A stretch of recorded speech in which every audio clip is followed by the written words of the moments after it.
ଭାଗବଣ୍ଟାରେ ମା ମା ପୁଣି କାହା ପାଖରେ କଣ? ମୁଁ ମା କଥା କିଛି ବୁଝିପାରିଲିନି। ଏ ତୁ କଣ କହୁଛୁ ମା? କୁହ ମୋର ପୋଡ଼ା ଜୀବନ ବାକି ତକ ମୁଁ କାହା ପାଖରେ ରହି କାଟିବି?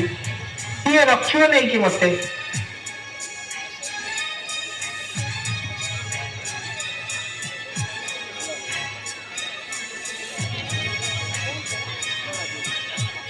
କଣ ସବୁ ମୋ ପାଇଁ ଠିକ କରିଛ ଶୁଣେ? ମୋ ରହିବା ପାଇଁ କଣ ସବୁ ବ୍ୟବସ୍ଥା କରିଛ?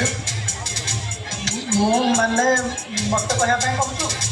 ହଇଓ ତମେ କହୁନ, ଏଡେ ବଡ ସହରଟାରେ 2.5 ବଖରା ଭଡାଘରେ 5-5ଟା ପଢିଲା ଝିଅଙ୍କୁ ନେଇ ଆମେ କିପରି ଚଢା ବଜାର ଦରରେ ଦହଗଞ୍ଜ ହୋଇ ଚାଲୁଛେ? ପୁଣି ମାଆଙ୍କୁ ନେଇ କୋଉଠି ରଖିବା? ତମର ତ ଯୋଉ ଦରମା, ନା ଉପୁରି ଅଛି ନା ଚାପୁରି ଅଛି।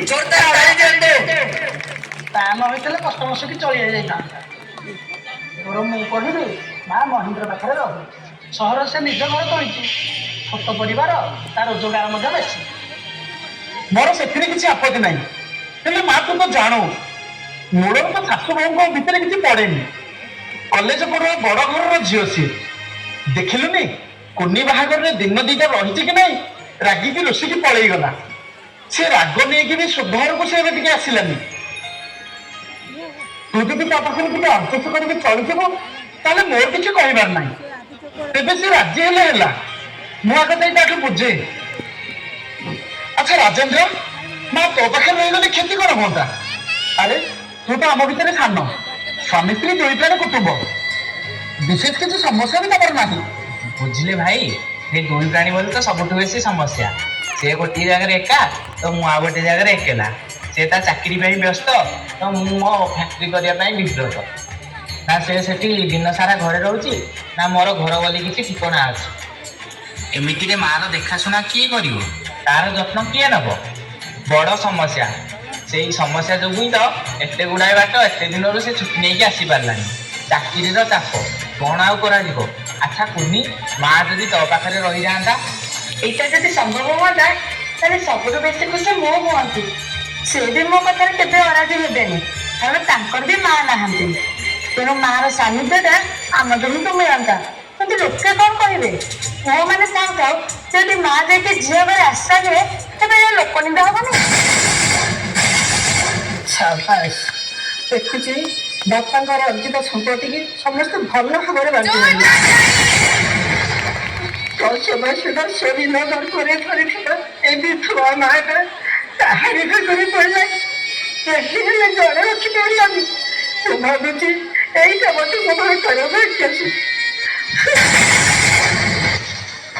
କ୍ଷମା କରିବେ ଭାଉଜ, କଚେରୀକୁ ଆସିବାକୁ ଡେରି ହେଇଗଲା। ଭାଇ ଏତେ ଜଲ୍ଦି ଚାଲିଯିବେ କିଏ କଣ ଜାଣିଥିଲା? ଗାଁଟି ସାରା କାହାରି ମନରେ ବି ସୁଖ ନାହିଁ। ଯାହା ମୋରୁ ଶୁଣିବ ତାଙ୍କରି କଥା ଏବଂ ତାଙ୍କରି ଗାଥା।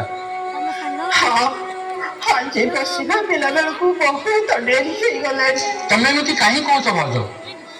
ଭାଇ ତ ଆମର ମଣିଷ ନଥିଲେ, ଥିଲେ ଦେବତା। ହଁ ହଁ, ଦେବତା। ସେଇତକ ହିଁ ଆମ ପାଇଁ ସାନ୍ତ୍ୱନା।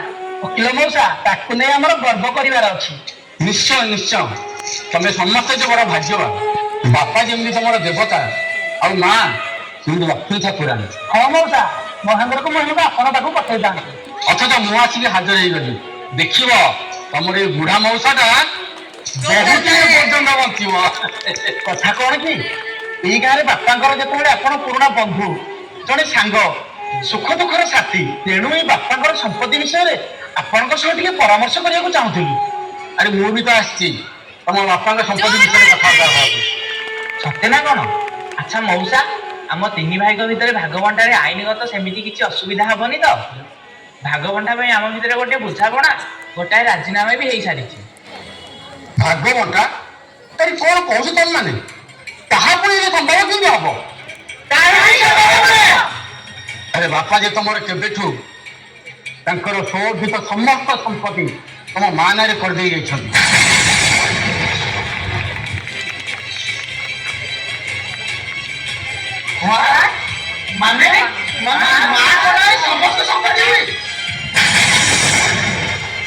ସେଇ ଉଡ଼ିନାମାଟିକୁ ଆଜି ତମ ମା ହାତରେ ଦେଇ ମୁଁ ମୋର କର୍ତ୍ତବ୍ୟ ସମ୍ପାଦନ କରିବାକୁ ଆସିଛି।